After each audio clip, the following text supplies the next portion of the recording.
Hello मंडळी, नमस्कार. स्वागत आहे तुमचं आपल्या चॅनलवर अजून एका नवीन व्हिडिओमध्ये. मी वर्षा राणी चौधरी, तुमची एक नवीन मैत्रीण आणि एक नवीन शेतकरी. तर आजचा पूर्ण व्हिडिओ तुम्हाला व्हॉइस ओव्हरमध्येच मिळणार आहे. त्याचं कारण असं की मी काम करत आहे ना, मला बोलायचं शक्य नव्हतं आणि काम हे महत्त्वाचं करायला घेतलेले, कारण हे आमच्याकडे म्हणतात की ही कामं पाडव्याच्या आधी करून घ्यायला लागतात. तर त्याचं झालं असं की आज आपल्याला घालायची ज्वारी भिजत भातोड्यांसाठी. तर ही आहे आपल्या घरची नवीनच ज्वारी. नवीन ज्वारीचा चिक कमी पडतो म्हणतात, पण काही हरकत नाही, जुनी ज्वारी नसल्यामुळे मी नवीनच घेतलेली. आणि मी हे पाणी घालून काय करते तुम्हाला वाटत असेल तर मी हे करते, ज्वारीला आपल्या पॉलिश करून घ्यायचे. पॉलिश करून घ्यायचं म्हणजे कसं घरी पॉलिश करतात आणि काय प्रोसिजर असते पॉलिश करण्यासाठी आणि ते का करायला लागतं, तर ते तुम्हाला या व्हिडिओमध्ये मी सांगणार आहे. तर आता सुरुवातीला तर मी या ज्वारीला असं सगळीकडून पाणी ओतून घेतलेले, पाठीमध्ये ज्वारी काढून. आणि ही ज्वारी घेतली आमच्या गावच्या हिशोबाप्रमाणे आदुलीबर म्हणजे किलोच्या वजनामध्ये सांगायला गेलं तर 3.5 किलो असते. तर ही भिजवलेली ज्वारी जी आहे ती फक्त पाणी त्याच्यात लावायचं आणि त्याला उकळामध्ये उलटा ठोंबा करून ती वाटून घ्यायची असते. वाटायची म्हणजे बारीक वाटायची नाही, ज्वारी फुटली नाही पाहिजे, अलगद त्याच्यावर ठोंबा मारत राहायचे. आणि उलटा ठोंबा मारल्यामुळे फुटत नाही ज्वारी शक्यतो. तर त्याच्यावर असा अलगद ठोंबा मारत राहायचे. आणि मग ती ज्वारीची वरची पाठीमागं राहिलेली टोकं असतात, म्हणजे बोंड म्हणतात आमच्या भाषेमध्ये. काही ज्वारीला बोंड असतात राहिलेली, काही किचकाट ज्वारी असते, काही त्याच्यामुळे बोंड निघत नाहीत मशीनमधून सगळी.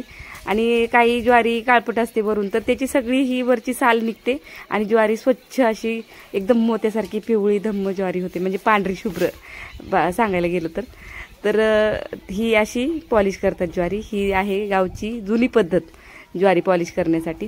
आणि ही आपल्याला ज्वारीच्या करायच्या आहेत भातोड्या. तर तशा ज्वारीच्या भातोड्या सगळ्या भातोड्यांमध्ये बघायला गेलं ना, तर ज्वारीची भातोडी एवढी कोणतीच भातोडी टेस्टी लागत नाही. ज्वारीची भातोडी या ज्वारीपासून आहे ना आपल्याला 2 प्रकारच्या भातोड्या बनवता येतात. एक कोंड्याची भातोडी बनवता येते आणि एक ज्वारीची भातोडी बनवता येते. तर तुम्हाला अजून 1-2 व्हिडिओ कशी बनवायची असते. तर ही बघा, मी ती जी ज्वारी होती ना, सडायची म्हणतात त्याला, ह्या प्रक्रियेला सडायची, ज्वारी सडून घेतली असं म्हणतात. तर मी ती ज्वारी सडून घेतलेली आणि इकडं एक भावकीतली सासूबाई आमची आली होती, तर ती दळायला आली होती. आता ही सगळीकडं आमच्याकडं अशीच कामं चालू आहेत, कुणाचं दळायचं, कुणाचं भरडायचं, कुणी वाळवणं म्हणजे वाळवणं बनवायच्या तयारीला लागलेले आहेत. तर कुणाची अजून शेतातलीच कामं झालेली नाही आहेत. तर जसं जसं आपल्याला वेळ भेटेल तसं सगळेजण ही कामं म्हणजे करतायत आपल्या पद्धतीने. तर इकडे ताईने आणली होती डाळ दळायला आणलेली. आणि माझा विचार चालला होता की ही ज्वारी मला ताईने सांगितलं होतं की हवेला उपणून घे वाऱ्याने, तर ते आपोआप फोलकट पुढं जाईल. पण ती चेष्टेमध्ये आमची जरा बरीच मस्करी चालू होती दोघी जणींची. तर मी तिला म्हटलं की तुमची नजर लागली बघा, की तुम्ही म्हटलं ना वारं सुटले वाऱ्याने असं उपणून घे, तर ती गेलं वारं पळून. मला सुपानीच कर म्हणते ते वारं. आणि मग मी टप घेतला होता, पण टप ठेवून दिला. टपात असं वाटलं की आदलीभर ज्वारी आणि कशाला एवढा मोठा टप घ्यायचा, म्हणून मी छोटीशी पाटी घेऊन त्याच्यामध्येच हे पाखडून घेतलेले. तर पाखडल्यावर आहे ना, ती ज्वारीची जी टोकं निघलेली असतात ना, ती पाखडली सुपानी की ती पूर्ण पुढं निघून जातात आणि अशी स्वच्छ अशी ज्वारी आपल्याला बघायला मिळते. आणि माफ करा, 11 मिनिटाचा व्हिडिओ आहे आणि 11 मिनिटं पूर्ण बोलायचं म्हणजे थोडं कठीणच आहे माझ्यासाठी. पण मी जे काही काम केलेलं आहे, ज्वारीच्या भातोड्या खायच्या सोपे वाटतात, बघायला पण सोपे वाटतात, पण त्याच्या मागं करण्यापाठीमागे ना खूप मेहनत असते आणि काय प्रक्रिया त्याच्यावर करायला लागते ना, ही तर फक्त सुरुवात आहे. तुम्हाला व्हिडिओ बघत तर नक्की समजेल की त्याच्यासाठी काय मेहनत करायला लागते. ज्वारीच्या ह्या पारंपरिक पद्धतीने भातोड्या बनवायची पद्धत तर आता जवळजवळ बुडतच चाललेली. ही सगळ्या आठास करायला लागतात ना, त्यामुळे कोणी ह्याच्या नादी लागत नाही. सरळ तांदळाच्या बनवतात, वाफेवरच्या बनवतात, भगरीच्या बनवतात, साबुदाण्याच्या बनवतात, नको तसल्या बनवतात, पण ह्या ज्वारीच्या नको वाटतात. आणि त्याचं झालंय असं की माझ्याकडं जातं आहे, उकळ आहे, त्यामुळे मला हौस वाटते की मी का नाही करावं, मला फक्त करायचीच मेहनत घ्यायची ना थोडीशी, म्हणून मी ह्याच्या नादी लागत असते. आणि माझ्या मुलांना देखील खूप आवडतात या ज्वारीच्या भातोड्या.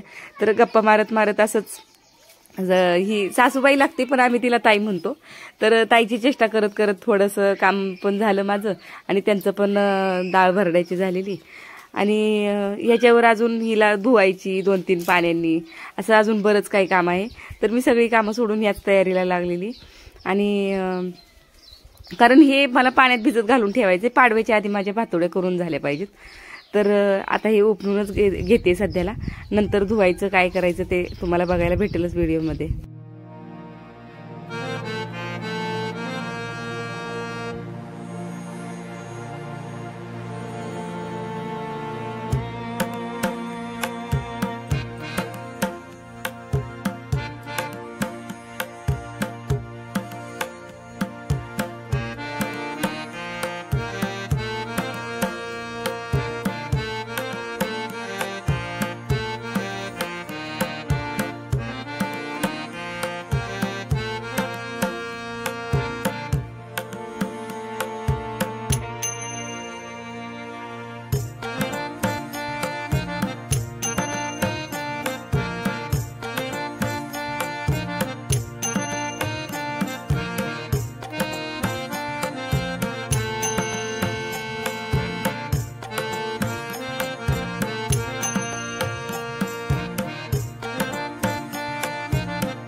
तर मंडळी ही अशा पद्धतीने फोलकटं निघलेली आहेत. ह्याची बघा किती फोलकटं निघलीत आणि किती काळीत ही.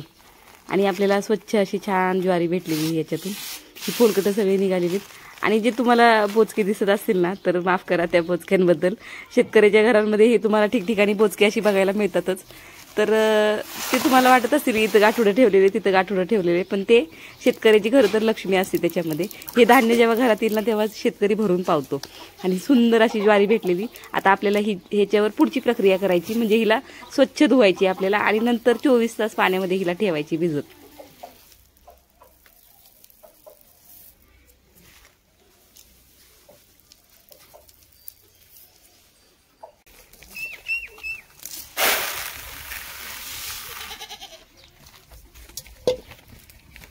तर मंडळी उपणून घेतल्यावर पाकडून घेतल्यावर अशी सुंदर अशी ज्वारी आपल्याला भेटलेली आहे.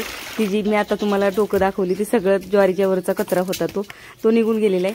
आता ही ज्वारी आपल्याला स्वच्छ पाण्याने धुवून काढायची 2 ते 3 वेळा. हिला धुवायची मेहनत घ्यायची.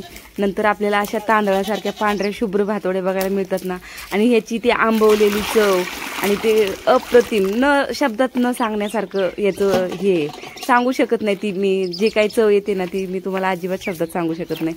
ती फक्त खायला ज्याला भेटते ना त्याच्याच नशिबात म्हणायचं की त्याची चव त्याला समजते. तर अशी ही जरा ज्वारीची खळ निघते बरं का, ती उखळाची खळ निघते त्याच्यामध्ये. ठोंब्याने आपण हे केलेलं असतं, कुटलेलं असतं त्याला.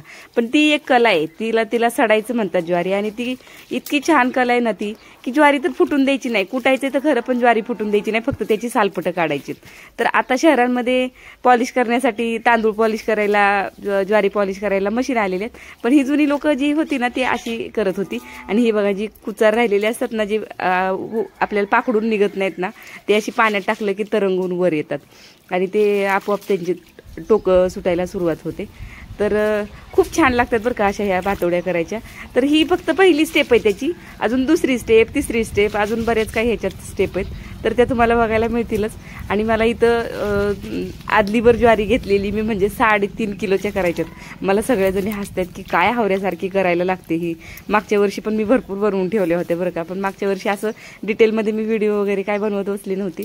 यावर्षी म्हटलं चला डिटेल देऊन टाकावी तुम्हाला, की ज्वारीच्या भातोड्या बनवायच्या म्हटलं तर त्याच्या मागं थोडीशी मेहनत आहे, पण खाताना एकदम आनंदच आनंद आहे बरं का.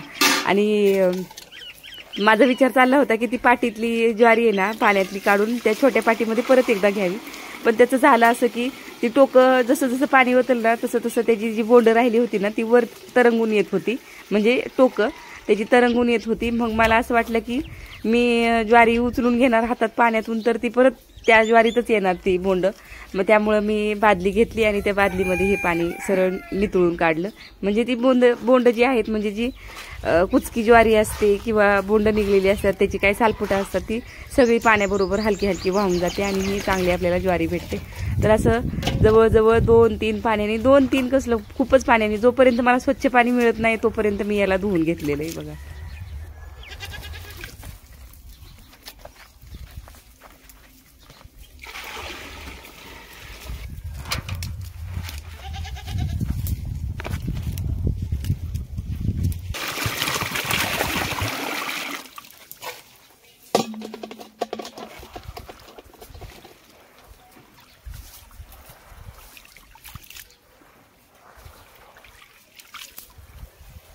माझ्या मुलांना या ज्वारीच्या भातोड्या खूप आवडतात.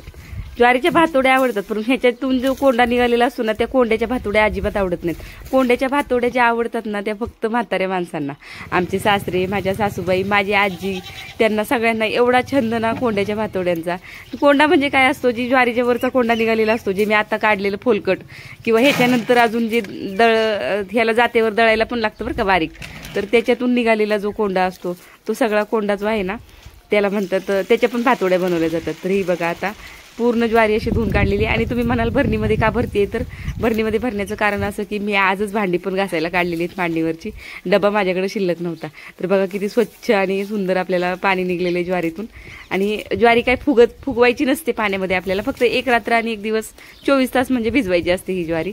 तर उद्या ह्या वेळेपर्यंत आपण ज्वारी काढणार आहोत पाण्यातून, त्यामुळे ही ज्वारी फुगणार नाही म्हणून ही भरणी पुरेशी आहे तिला. तर हिला आता योग्य त्या ठिकाणी ठेवूया, कारण हिला सतत हात लावायचा नसतो, मग आपल्या भातोड्या बिघडतात असं म्हणणं आहे पूर्वजांचं. आणि हा बघायला डब्बा, तर ह्याच्यामध्ये मी गहू भिजत घातलेले आहेत काल कुरडयांसाठी. तर गहू 3 दिवस भिजवायला लागतात आणि ज्वारी फक्त 24 तास भिजवायला लागते. तर याला आज 24 तास झालेत गव्हाला, अजून ह्याला जवळजवळ 48 तास पूर्ण पार पाडायचे, तेव्हा ही गहू आपल्याला पाण्यातून काढता येणार आहेत. पण ही ज्वारी उद्याच आपल्याला काढता येते. तर मंडळी, ही आपली जुनी पद्धत, एकदम पारंपरिक पद्धत आहे ज्वारीची पॉलिश करण्याची. तर कशी वाटली कमेंटमध्ये नक्की सांगा.